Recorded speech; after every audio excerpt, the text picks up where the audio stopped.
Bonjour à tous, bienvenue. Aujourd'hui on s'occupe du chakra du troisième œil, donc le chakra qui est lié à notre intuition, qui est lié à tout ce que l'on peut voir aussi au niveau des exercices de visualisation, les capacités voilà, de clairaudience, clairvoyance, ce genre de choses là.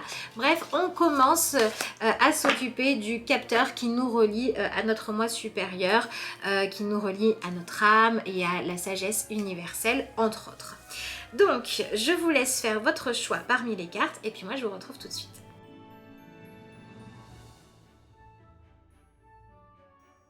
Si vous avez choisi la carte numéro 1, vous avez la carte de l'intuition.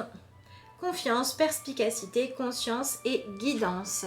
Donc cette carte, elle vous invite tout simplement à apprendre à fonctionner plus en étant à l'écoute de votre intuition. Si vous savez quand est-ce qu'elle vous parle mais que vous avez encore trop peur de l'écouter, donc commencez peut-être par des choses, j'ai envie de dire, entre guillemets banales ou sans importance, du style apprenez à noter, voilà, est-ce que vous avez eu l'intuition qu'on allait vous joindre au téléphone ou à choisir intuitivement, est-ce qu'on va manger ça ou ça, voilà, des choses toutes simples.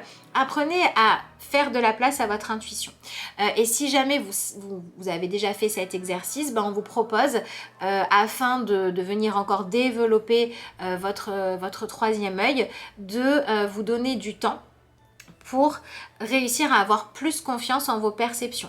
Donc vraiment, c'est cette idée de être à l'écoute, observer ce que l'intuition vous dit, vraiment faire le bilan de bah, du coup, oui là ça marche, ça marche, ça marche, donc je prends confiance en mon intuition petit à petit. Et ça peut être également, j'apprends à faire attention aux synchronicités, j'apprends à identifier où sont ou ne sont pas les signes. Donc c'est vraiment cette volonté d'avoir un rapport à l'intuition qui est plus efficace, parce qu'on va sortir du mental qui soit se dit ah moi j'en ai pas ou elle fonctionne pas, ou alors on va sortir du mental qui voit l'intuition de partout et on va apprendre à la mettre à sa juste place, c'est-à-dire qu'elle nous apporte des informations qui sont là pour nous guider pour vivre notre vie matérielle. On doit apprendre à lui faire sa juste place et c'est peut-être sur ça qu'on vous propose de progresser en ce moment si vous avez choisi cette carte là. Pour ceux qui ont choisi la carte numéro 2, vous avez celle de la lucidité. Et donc, vous pouvez lire dessus compréhension, éveil, conscience et auto-évaluation. Donc, cette carte-là, elle vous dit que pour pouvoir fonctionner plus en harmonie avec votre chakra du troisième œil, c'est peut-être le moment d'accepter de faire preuve d'objectivité vis-à-vis de vous-même. C'est-à-dire que si vous avez des capacités, des ressentis, si vous avez une imagination débordante, etc., eh bien, il est peut-être temps de ne plus les renier ou de ne plus dire oui, bon, bah, ça sert à rien, mais de chercher comment ça peut apporter une valeur ajoutée à votre vie. Et si au contraire vous êtes dans quelque chose où vous aimeriez tellement voilà, avoir, je sais pas moi, des signes, vous aimeriez tellement que la vie vous confirme que c'est ce chemin-là qu'il faut prendre, etc., que vous avez tendance à être toujours dans le mental, à essayer de vous convaincre que telle chose c'est vrai, ou si ça doit être un signe, etc., mais qu'au fond de vous ça résonne pas juste, eh bien on vous propose d'apprendre dans tous les cas à réutiliser le mental et l'intuition de concert, c'est-à-dire à être capable de ressentir les choses, et quand vous êtes dans j'analyse ce qui se passe pour savoir quelle est la bonne stratégie à mettre en place, je vais toujours chercher à sentir que je suis alignée, que je suis en accord et non pas que je lutte. Vous voyez, par exemple, je sais pas moi, vous avez envie que, je sais pas, telle décision que vous avez prise, par exemple, vous avez vu un appartement, vous voulez absolument avoir l'appartement, vous avez déposé un dossier, et tous les signes vous disent que non, votre intuition vous dit que non, mais vous dans votre mental vous êtes complètement bloqué sur si moi je le veux, mais peut-être qu'en fait ce ressenti il veut dire ça va se passer comme j'ai envie, etc.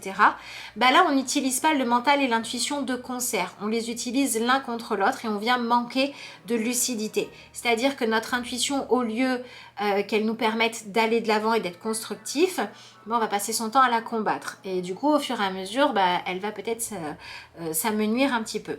Alors que si on dit bon ok, j'ai envie d'avoir cet appartement là, mon intuition me dit que c'est pas le bon, donc du coup je vais pas dire que voilà, je vais quand même continuer à y croire, je vais lâcher prise, mais je vais peut-être reprendre mes recherches et peut-être qu'en reprenant vos recherches vous allez voir un nouvel appartement qui sera mieux situé ou qui sera plus dans votre budget ou qui sera un véritable coup de cœur. Voyez? Et là, on les aura utilisés de concert, c'est-à-dire qu'on aura accepté de faire preuve de cette fameuse lucidité pour que l'intuition et le mental permettent d'avancer de façon constructive. Donc c'est sur cette notion-là qu'on vous propose d'aller de l'avant. Donc ça peut être, comme je vous l'ai indiqué là, ça peut être apprendre à arrêter de se mentir à soi-même et ça peut être également arrêter d'avoir peur d'assumer ses vérités intérieures.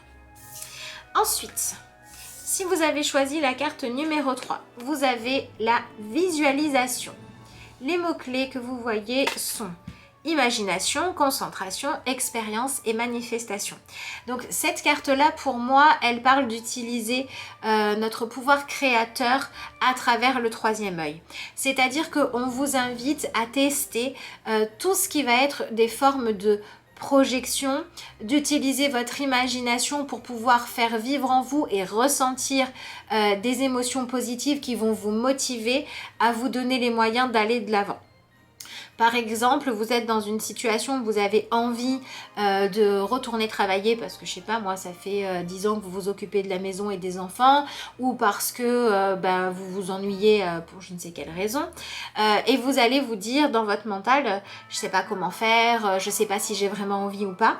Eh bien, utilisez l'outil visualisation pour vous projeter en imaginant que ça y est, vous êtes en train de travailler, vous avez décroché un emploi, vous vous levez tous les matins, vous avez quelque chose à faire, vous voyez du monde, vous vous sentez utile, etc. Et soyez à l'écoute des émotions ressenties. Est-ce que vous ressentez vraiment une joie, une satisfaction et du coup la visualisation m'a permis de faire mon choix et d'y aller?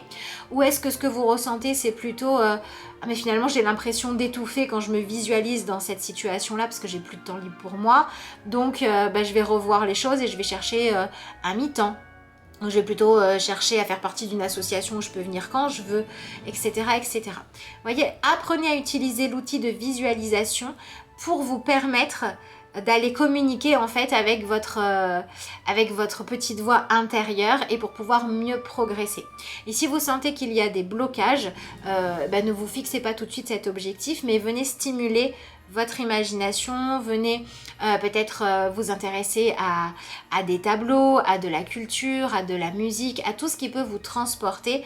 Autorisez-vous à sortir de l'enfermement du mental pour aller explorer un champ des possibles où il y a beaucoup moins de limites pour petit à petit apprendre à utiliser cet outil pour trouver ce qui vous convient mieux.